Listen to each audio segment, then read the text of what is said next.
Greetings, it's Sue with today's Bible reading for February 24th, and I'm reading two quick chapters today, Numbers 31 and 32 from the World English Bible. Thanks for joining me today. I hope your day's going well. Verse 1. Yahweh spoke to Moses, saying, Avenge the children of Israel on the Midianites. Afterward, you shall be gathered to your people. How'd you like to be given that message? Go do this, and after that, you're going to die. Wow.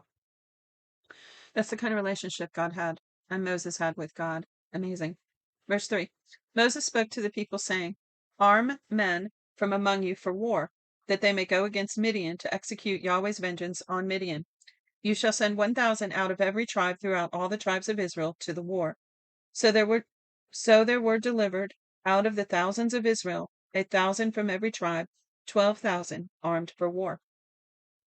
Moses sent them 1,000 of every tribe to the war with Phinehas, the son of Eleazar the priest, to the war with the vessels of the sanctuary and the trumpets for the alarm in his hand. They fought against Midian as Yahweh commanded Moses. They killed every male. They killed the kings of Midian with the rest of their slain, Evi, Rechem, Zur, Hur, and Reba, the 5 kings of Midian. They also killed Balaam, the son of Beor, with the sword. The children of Israel took the women of Midian captive, with their little ones, and all their livestock, all their flocks, all their goods, they took as plunder. All the cities in the places in which they lived, all their encampments, they burned with fire. They took all the captives and all the plunder, both of man and of animal. They brought the captives with the prey and the plunder to Moses and to Eleazar the priest, and to the congregation of the children of Israel, to the camp at the plains of Moab, which are by the Jordan, at Jericho. Moses and Eleazar the priest, with all the princes of the congregation, went out to meet them outside the camp. Moses was angry with the officers of the army, the captains of thousands and the captains of hundreds, who came from the service of the war. Moses said to them, Have you saved all the women alive? Behold, these caused the children of Israel through the counsel of Balaam to commit trespass against Yahweh in the matter of Peor, and so the plague was among the congregation of Yahweh. Now therefore kill every male among the little ones, and kill every woman who has known man by lying with him. But all the girls who have not known man by lying with him, keep alive for yourselves. Encamp outside the camp for 7 days. Whoever has killed any person and whoever has touched any slain, purify yourselves on the 3rd day, and on the 7th day you and your captives. You shall purify every garment, and all that is made of skin, and all works of goat hair, and all things made of wood. Eleazar the priest said to the men of war who went to the battle, This is the statute of the law which Yahweh has commanded Moses. However, the gold and the silver, the bronze, the iron, the tin, and the lead, everything that may withstand the fire, you shall make to go through the fire, and it shall be clean. Nevertheless, it shall be purified with the water for impurity. All that doesn't withstand the fire you shall make to go through the water. You shall wash your clothes on the 7th day, and you shall become clean. Afterward you shall come into the camp. Yahweh spoke to Moses, saying, Count the plunder that was taken both of man and animal, you and Eleazar the priest, and the heads of the fathers' households of the congregation, and divide the plunder into 2 parts, between the men skilled in war who went out to battle and all the congregation. Levy a tribute to Yahweh of the men of war who went out to battle, 1 soul of 500 of the persons of the cattle and of the donkeys and of the flocks. Take it from their half and give it to Eleazar the priest for Yahweh's wave offering. Of the children of Israel, half you shall take 1 drawn out of every 50 of the persons, of the cattle, of the donkeys, and of the flocks, of all the livestock, and give them to the Levites who perform the duty of Yahweh's tabernacle. Moses and Eleazar the priest did as Yahweh commanded Moses. Now the plunder over and above the booty which the men of war took was 675,000 sheep, 72,000 head of cattle, 61,000 donkeys, and 32,000 persons in all, of the women who had not known man by lying with him. The half which was the portion of those who went out to war was in number 337,500 sheep, and Yahweh's tribute of the sheep was 675. The cattle were 36,000, of which Yahweh's tribute was 72. The donkeys were 30,500, of which Yahweh's tribute was 61. The persons were 16,000, of whom Yahweh's tribute was 32 persons. Moses gave the tribute, which was Yahweh's wave offering, to Eleazar the priest, as Yahweh commanded Moses, of the children of Israel's half, which Moses divided off from the men who fought. Now the congregation's half was 337,500 sheep, 36,000 head of cattle, 30,500 donkeys, and 16,000 persons. Even of the children of Israel's half, Moses took one drawn out of every 50, both of men and of animal, and gave them to the Levites, who performed the duty of Yahweh's tabernacle, as Yahweh commanded Moses. The officers who were over the thousands of the army, the captains of thousands and the captains of hundreds, came near to Moses. They said to Moses, "Your servants have taken the sum of the men of war who are under our command, and there lacks not one man of us. We have brought Yahweh's offering, what every man found: gold ornaments, armlets, bracelets, signet rings, earrings, and necklaces, to make atonement for our souls before Yahweh." Moses and Eleazar the priest took their gold, even the worked jewels, and all the gold of the wave offering that they offered up to Yahweh, of the captains of thousands and of the captains of hundreds, was 16,750 shekels. The men of war had taken booty, every man for himself. Moses and Eleazar the priest took the gold of the captains of thousands and of hundreds and brought it to the tent of meeting for a memorial for the children of Israel before Yahweh. Now the children of Reuben and the children of Gad had a very great multitude of livestock. They saw the land of Jazer and the land of Gilead. Behold, the place was a place for livestock. Then the children of Gad and the children of Reuben came and spoke to Moses and to Eleazar the priest and to the princes of the congregation, saying, Ataroth, Dibon, Jazer, Nimrah, Heshbon, Elealeh, Sebam, Nebo, and Beon, the land which Yahweh struck before the congregation of Israel, is a land for livestock, and your servants have livestock. If we have found favor in your sight, let this land be given to your servants for possession. Don't bring us over the Jordan. Okay, so it says this is the children of Gad and the children of Reuben. So they're saying, we like it here. We want to stay here. We don't want to cross the Jordan into the promised land. That's what they're asking permission for. Moses said to the children of Gad and to the children of Reuben, shall your brothers go to war while you sit here? Why do you discourage the heart of the children of Israel from going over into the land which Yahweh has given them? Your fathers did so when I sent them from Kadesh Barnea to see the land.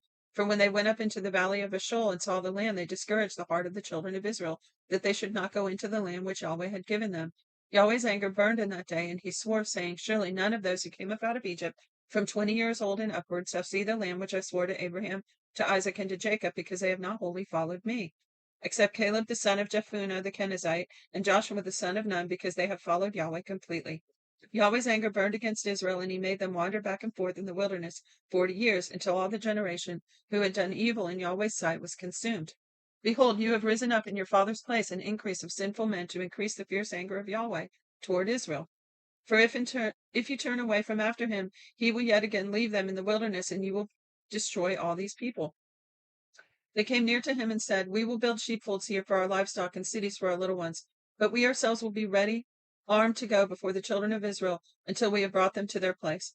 Our little ones shall dwell in the fortified cities because of the inhabitants of the land. We will not return to our houses until the children of Israel have all received their inheritance, for we will not inherit with them on the other side of the Jordan and beyond, because our inheritance has come to us on this side of the Jordan eastward.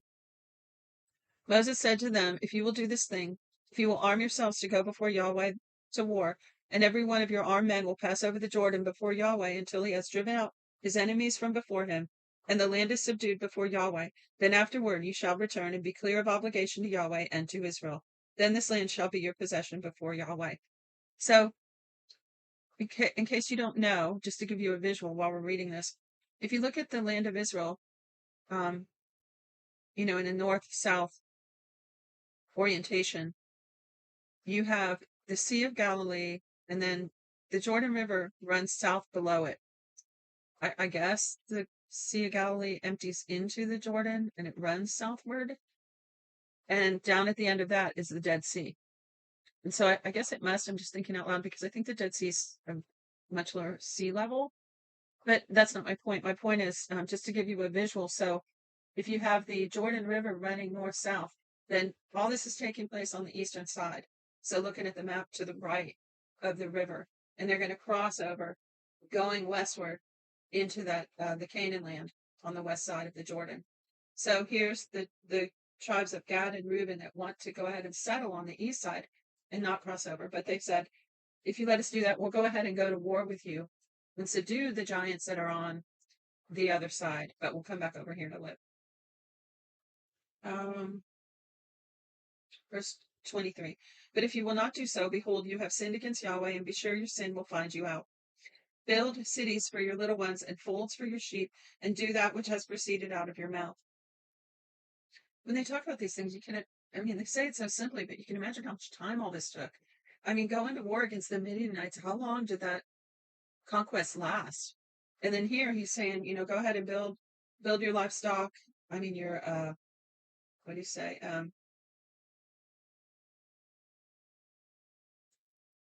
What do you call it?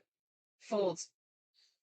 Cities and for your little ones and folds for your sheep. That must have taken a while. I know they had tens of thousands of people to do the work, but still. Verse 28. So Moses commanded, wait, I think I skipped one part. The children of Gad and the children of Reuben spoke to Moses, saying, your servants will do as my Lord commands. Our little ones, our wives, our flocks, and all our livestock shall be there in the cities of Gilead. But your servants will pass over, every man who is armed for war before Yahweh to battle, as my Lord says. Now remember, this is more than likely, there's some debate about this, but more than likely, genetically corrupted races of people, these giants.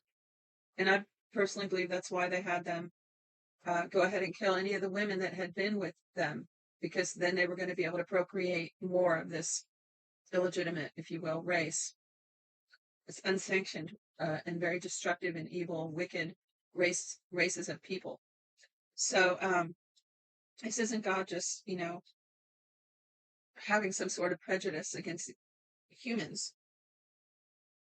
These were a different creature, almost, if you will, that he was eradicating off the face of the earth. Very destructive, very evil races of people. So it says, and I can't even go a step further. This is all speculation, guys. This isn't doctrine, but some speculate that the reason they populated the land of Canaan, the reason the enemy did that, is because God had made that promise to Abraham that that would be his land. So what would you do if you were the enemy of God? You would populate it and try to take that land first, right? Make it difficult. So there's whole books written about that. It's very interesting. But if you understand some of that, you can understand the story a little better and why and how it played out the way it did. It's actually the storyline that runs from Genesis to Revelation. Excuse me. So where did I leave off here? Verse 28 again. So Moses commanded concerning them to Eleazar the priest, and to Joshua son of Nun, and to the heads of the fathers' households of the tribes of the children of Israel. Moses said to them, if the children of Gad and the children of Reuben will pass over with you over the Jordan, every man who is armed to battle before Yahweh, and the land is subdued before you, then you shall give them the land of Gilead for possession. But if they will not pass over with you armed, they shall have possessions among you in the land of Canaan. The children of Gad and the children of Reuben answered, saying, as Yahweh has said to your servants, so we will do. We will pass over armed before Yahweh into the land of Canaan, and the possession of our inheritance shall remain with us beyond the Jordan. Moses gave to them, even to the children of Gad and to the children of Reuben and to the half tribe of Manasseh, the son of Joseph, the kingdom of Sihon, king of the Amorites, that was a giant, the kingdom of Og, another giant, king of Bashan, the kingdom of Og, king of Bashan, the land according to its cities and borders, even the cities of the surrounding land. The children of Gad built Dibon, Ataroth, Aror, Troth, Shaphan, Jazer, Jogbeha, Beth Nimrah, and Beth Horon, fortified cities and folds for sheep. The children of Reuben built Heshbon, Eliah, Kiriathaim, Nebo, Baal Maon, their names being changed, and Sibmah. They gave other names to the cities which they built. The children of Machir, son of Manasseh, went to Gilead, took it, and disposed the Amorites who were therein. Those are giants. So the children of Machir, the son of Manasseh, went to Gilead, took it, and dispossessed the Amorites who were therein. Moses gave Gilead to Machir, the son of Manasseh, and he lived therein. Jair, the son of Manasseh, went and took its villages and called them Havoth Jair. Nobah went and took Kenath and its villages and called it Nobah after his own name. Now you notice it says dispossess the Amorites. Now this is not taught in mainstream conventional um, history, archaeology, but what biblical scientists and researchers and scholars believe, what many of them believe, is that this dispossession, many of the inhabitants of Canaan, these evil races of people, many of them were killed, but they also scattered into surrounding areas, even they believe as far as the Americas. And this is why they're finding archaeological artifacts all over the world, all through the Levant, in Greece, in Northern Africa, and even the US, that have ties to this region. They have writings, they have DNA samples, they have Phoenician and Egyptian items found in the US. They have this whole pathway they can see that looks like this might have been from when this group dispersed when they were being invaded. It's very interesting theory, call it a theory, but they have a ton of research supporting that historical narrative. Very, very interesting. Look into it sometime. And that knowledge, that historical account, makes so much of the Bible fall into place. So it's worth noting. Well, that's it for today's reading. Thanks for joining me. Tomorrow we'll have 2 more chapters, and there are 2 more readings out of this book. So we have tomorrow's and the next day, and then we're off into the book of Deuteronomy. Thanks for joining me. God bless you. Till next time. Well, if anyone's still listening, I want to add a thought to what I was saying about the dispersion of the giant races from Canaan. I re-listened to it and had a couple extra thoughts. I want to be sure to add to that. One, I mentioned that they have found these archaeological items, and not just archaeological, but historical writings, legends among native civilizations, not just in the areas I mentioned, but also Central and South America and beyond, other places as well. I just didn't want to. I wanted to make sure to include that because it's numerous. They include many of the great wonders of the world, the mystery megaliths, and other such architecture that no one seems to be able to explain. And most importantly, what they found are skeletons, extremely large skeletons throughout many of these regions. You can find this thanks to the prolific knowledge base of the internet and some diligent scholars. You can find much of this information out there, credible scholarly information, references about this subject if you're interested. A lot of it in the, like I said, mainstream universities and the Smithsonian circles it just won't be acknowledged because they don't, they're following that Darwinian mindset. But if you believe the Bible's true and you follow these researchers of integrity and see how these pieces fit into the Bible, and all the answers aren't there yet, but it's very intriguing and interesting to look into because it not only holds tidbits from the past and not only information to help understand the Bible, but it's clues to what's coming in the future. Because Jesus said, as it was in those days, so it's going to be at the coming of the Son of Man.